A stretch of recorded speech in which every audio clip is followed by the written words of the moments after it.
ভিডিওটা কেউ স্কিপ করবে না প্লিজ। ভিডিওটা দেখো, কিছু একটা ব্যাপার রয়েছে ভিডিওর মধ্যে, তাই আমরা প্রথমেই ছোট্ট করে দেখালাম। তো আমরা দুজনে বেরিয়ে পড়লাম, রবিবার সানডে, ওয়েদারটা ভালো ছিল। কোথায় যাব? তো চলো বজরংবলী মন্দিরে। আমাদের হাই রোড পাকুড়িয়াতে একটা অনেক বড় বজরংবলী মন্দির রয়েছে, পুরোটাই পাথরের। আর অনেক বছর হয়েছে, আমরা প্রায় লকডাউনের অনেক আগে থেকেও আমরা ওখানে যাতায়াত করি। তো লকডাউন হয়ে যাওয়ার পরে তবে একটু যাতায়াতটা চেপে গেছে। তো আমরা হাই রোড দিয়ে সোজা ওখান থেকে বেরিয়ে গেলাম। একটু রিক্সে ক্যামেরাটা করতে হয়েছে, কারণ এক হাতে গাড়ি চালাচ্ছি, এক হাতে ভিডিও করছি। তো তোমাদের কাছে অনুরোধ রইল, যেই ঘটনাটা পুরো দেখাবো, ওখানে আমি চলে যাওয়ার পরে আমরা নিজেরাই একটু ভিডিও তুলে যখন তুলছি, তখনই আমার নজরে পড়লো এক মহিলা কিছু একটা বিক্রি করছে ওখানে। তো কি বিক্রি করছে, আর চলো তো একটুখানি সামনে গিয়ে দেখা যাক যে কি বিক্রি করছে।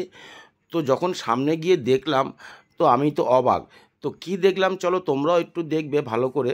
তো আমি প্রথমে গাড়িটা এখানে স্ট্যান্ড করে দিয়ে তখন আবারও একটু ভিডিও করে নিলাম যে এখানে কত লোক এসেছে। ওখানে টোটো করে আসছে, 4 চাকা করে আসছে, 2 চাকা করে আসছে। আস্তে আস্তে আমাদের এই বজরংবলী মন্দিরটা অনেক ফেমাস হয়ে গেছে। তো প্রচুর লোকই এসে এখানে পুজো আর্চনা দেয়, আর খুব ভালোও লাগে মন্দিরটা।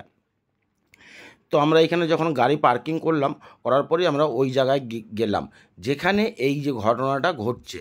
কি না, যে নিচে একটা পয়সা থাকবে, ওপরে আরেকটা 5 টাকার কয়েন থাকবে। আর এই রুদ্রাক্ষর যে রয়েছে, এই রুদ্রাক্ষরটা দেখুন একটু ফলো করে, অনেকটাই আলাদা।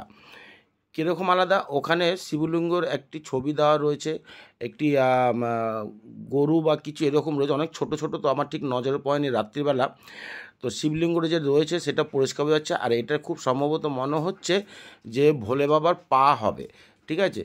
তো তোমরা একটু ভালো করে ভিডিওটা ফলো করে দেখো তো, যে আমি ঠিক বলতে পারছি কি না যে পা হবে আর একটা শিবলিঙ্গ রয়েছে। অনেকটা টাইম ধরেই ওখানে আমি ভিডিওটা করলাম, কিছুতেই আমার মাথায় ঢুকছে না যে কি করে এটা সম্ভব যে নিচে পয়সা থাকবে, সেই পয়সাটা দেওয়া হলো একটি কি জয় শ্রীরামের পয়সা, রাম সীতা রয়েছে ওপরে, তারপরে শিবলিঙ্গর এটা দেওয়া রইলো। এটাও নাকি রুদ্রাক্ষর এক অংশ। তো সেখানে দাওয়াতে এটা নাকি ঘুরবে। তো আমরা ঠিকমতো ঘোরাতে পারছি না। তো অনেকক্ষণ চেষ্টা করা হয়েছে, কেউ বলছে আমরা ব্যালেন্সে হচ্ছে না, হাতের মধ্যেখানে রয়েছে, এই নিয়ে একটু প্রবলেম হচ্ছে। তো চলো দেখা যাক, আমরা ওনাকে দেবো যে উনি কিভাবে এটা করে দেখায় যে কিভাবে ঘুরবে। তো তার হাতে আমরা এবার এটা দিলাম যে চলুন দিদিভাই একটু দেখুন, উনি নেপাল থেকে এসেছে, উনি কিন্তু আমাদেরকে ঘুরিয়ে দেখাচ্ছে। তো খুবই আশ্চর্যজনক ব্যাপারটা, আমরা এই প্রথম দেখলাম। রুদ্রাক্ষ দেখেছি, কিন্তু এই ধরনের রুদ্রাক্ষটা আমরা প্রথম দেখলাম। আর এটা কিন্তু ঘুরছে, ভালো করে দেখুন, নজর করে ঘুরছে। এরপরে রুদ্রাক্ষ, 5মুখী রুদ্রাক্ষটা কি সুন্দর হাতে নিয়ে ঘোরাবে। তো ভিডিওটা যদি সত্যি তোমাদের ভালো লেগে থাকে, অবশ্যই হর হর মহাদেব একটু লিখে যেও।